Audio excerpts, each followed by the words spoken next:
Welcome back to the world of Cardcaptor Sakura. It's been a while since we've done one of these manga videos, so here's a refresher. The idea of these videos is to give a fresh-faced perspective on some older material. I have never read Cardcaptor Sakura, nor have I watched its anime adaptation. I haven't read ahead or seen any spoilers, so these are true first impressions of a 22-year-old Japanese comic book.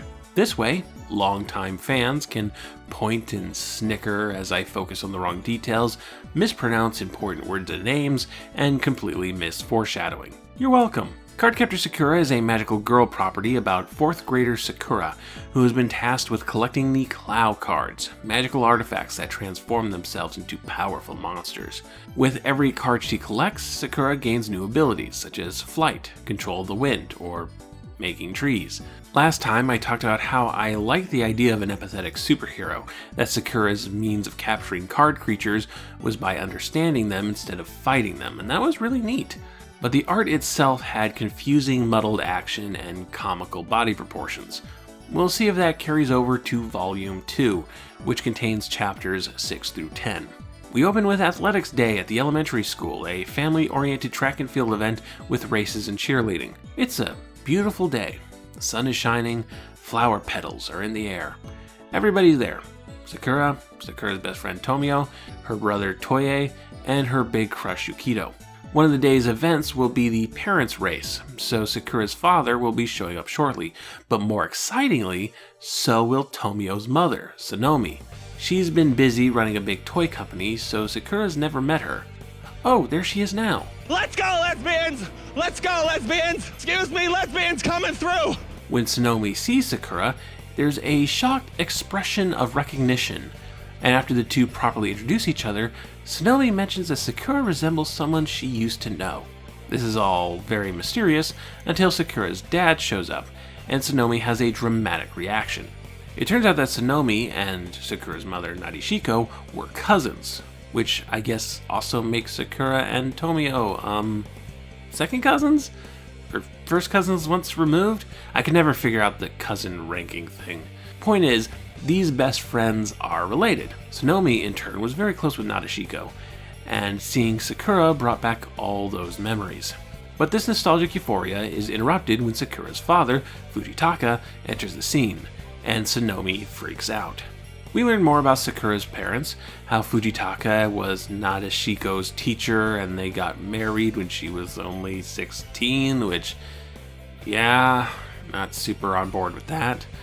Sonomi hasn't forgiven such an obvious achy thing, and her anger has burned even brighter since Nadeshiko's death. Despite her anger, Fujitaka just rolls her insults off his back, and framed in falling flower petals, Sonomi's outbursts feel comically out of place. When the parents' race begins, these are the emotional stakes that have been put on the line. Fujitaka and Sonomi, racing to see who's morally in the right here.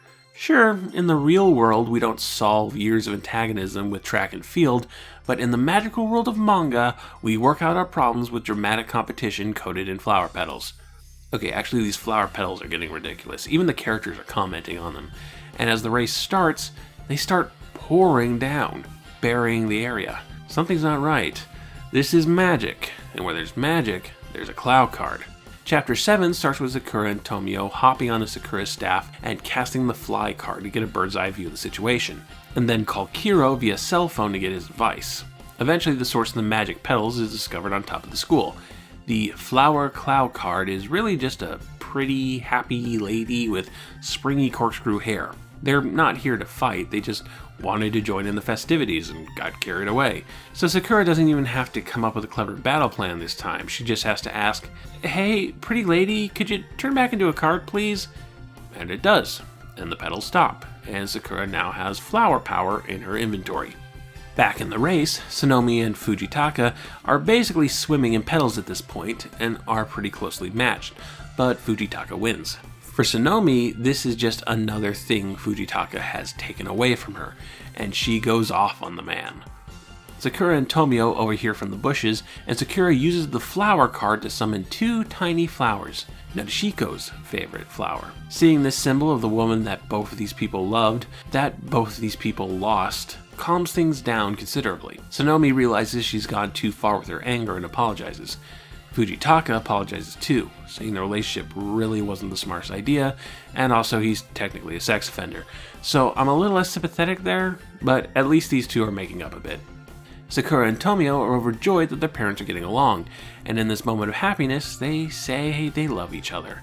But they don't mean it in exactly the same way.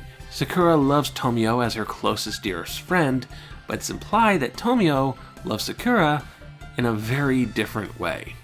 Ooh, well, Cardcaptor Sakura, you had my curiosity, now you have my attention.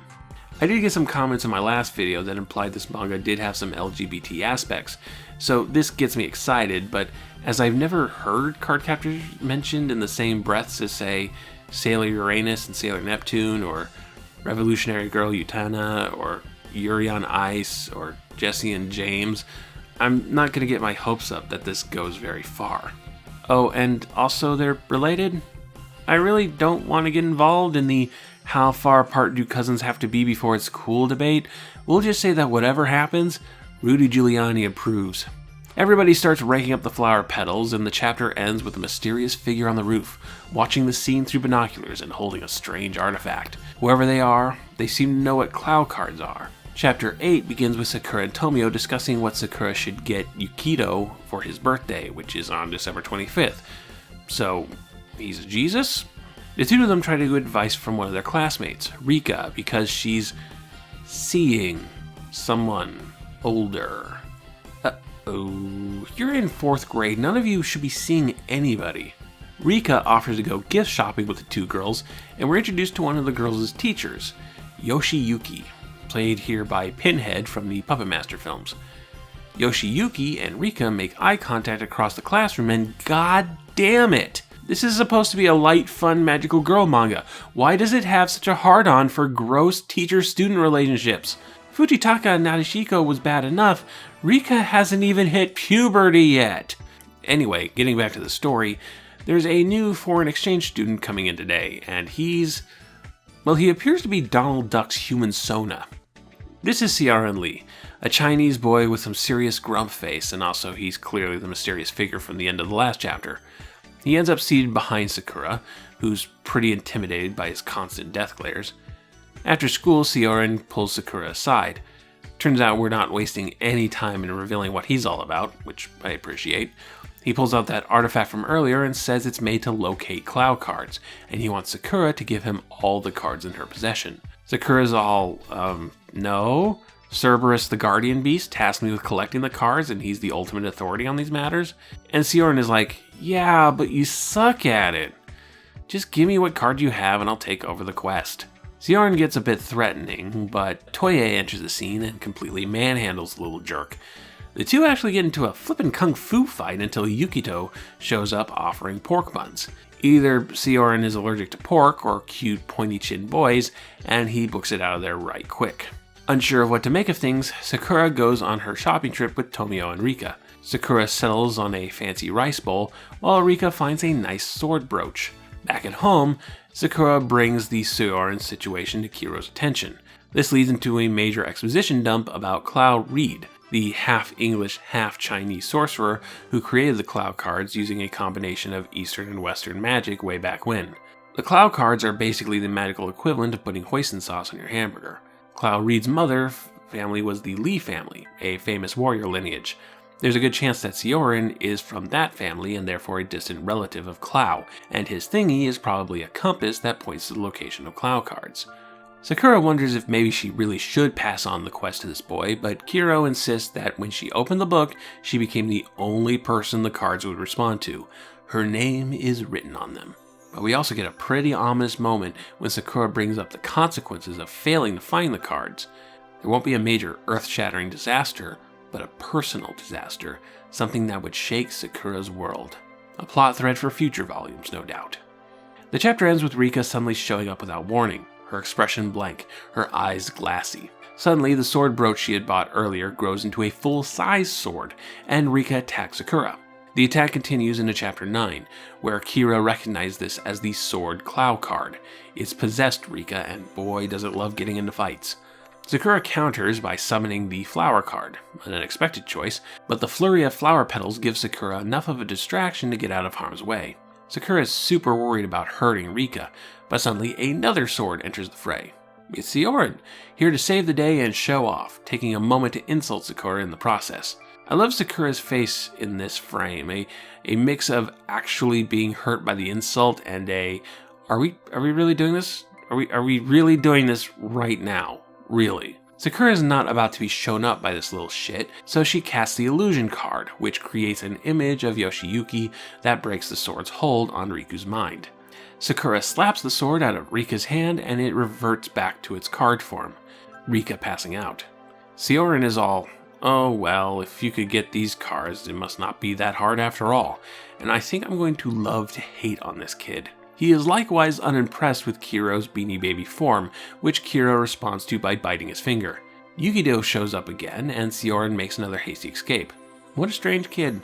Rika is fine, if a little confused and a bit bummed out that she lost her brooch, but Sakura is the sweetest thing in the world and brings Rika a replacement brooch the next day.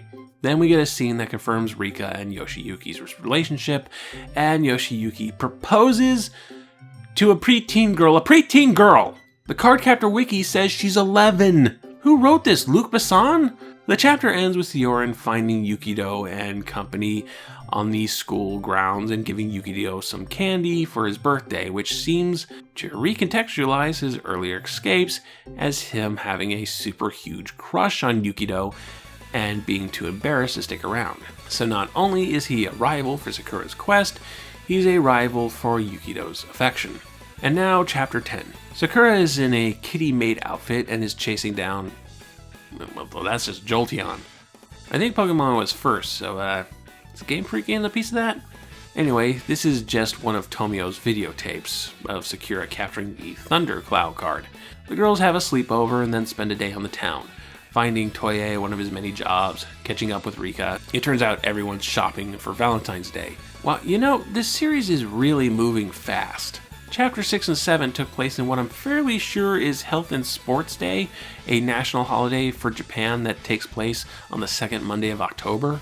8 and 9 happened right around December 25th, and now it's Valentine's Day, which happens on the same day as America's Valentine's Day, February 14th. These 5 chapters have covered roughly 4 months worth of time. This manga is 50 chapters, so if it keeps at this pace, Sakura will be applying to colleges by the end of it. While at a store, Sakura witnesses a shadow break away from a couple of girls and try to knock over a set of shells. Toye saves the day in time, and Sakura is hot on the trail of another Cloud card. Wearing a heart-themed outfit, because Valentine's Day, Sakura, Tomio, and Kiro take to the streets to hunt this thing down. The shadow monster is pretty huge, swinging dark tendrils every which way, trying to tie up our hero. Sioran shows up, scoffing at how much Sakura is struggling, but his own attempts to capture the cloud monster using paper talismans doesn't seem to have an effect. This creature is made up of darkness. It takes shadows and manipulates them, so they need to snuff out the dark, which is a bit hard because it's night. But Sakura gets an idea. Using the Thunder card, she sets off a bunch of nearby lamps to glow nearly flashbang bright, isolating the creature from the darkness it uses as fuel. Then, pinning the creature to the ground with the Sword card, Sakura forces the shadow creature to revert to its card form. Sakura has once again proven herself better at this than Sioran, outsmarting the Cloud card instead of using brute strength. But the little brat just can't accept it. Their rivalry continues into the next day, when both Sakura and Sioran presents Yukido with Valentine's Day gifts. The chapter ends with another mysterious figure walking into the scene, this time a long-haired adult. Who is it? We'll have to wait to Volume 3 to find out. In many ways, these 5 chapters were a marked improvement over the first 5. Volume 1's confusing action sequences gave way to a lot of world building and character development in this volume. Sonomi and Sioran are both great additions to the cast. Relationships were further explored. We learned more about the history of the Cloud cards and the man behind them, and planted the seeds for further developments. This is where the series shines. Its real strengths are in these moments. After all, Sakura isn't a punchy kind of superhero. She's about having empathy and being clever. What actual action sequences we get are less flashy than the ones in Volume 1 and are a bit easier to read. Also, hey, characters with same-sex attraction. Awesome. All in all, I like this one much more than the last. What's holding it back for me are these tricky things we like to call cultural differences. Cardcaptor Sakura is hardly the first piece of Japanese media I've seen with romances between people of inappropriate ages, and I know some people can just accept that stuff, let it roll off their backs, but I struggle with it. This volume explores 2 inappropriate adult teacher / underage student relationships and sees them both in a favorable light. Like, if there's 2 things this manga wants to communicate with its audience, it's that thinking through problems and trying to understand other people's feelings are much better than brute forcing your way through life, and also that male teachers in their 20s marrying little girls is the most pure romance there is. Ew. The Pacific Ocean between me and Japan doesn't make that cool. I don't know how much of this will continue into the next volume. We'll find out. I hope it doesn't. I hope this series gets critical of it, because otherwise, I'm actually liking this. Please, let me keep liking it.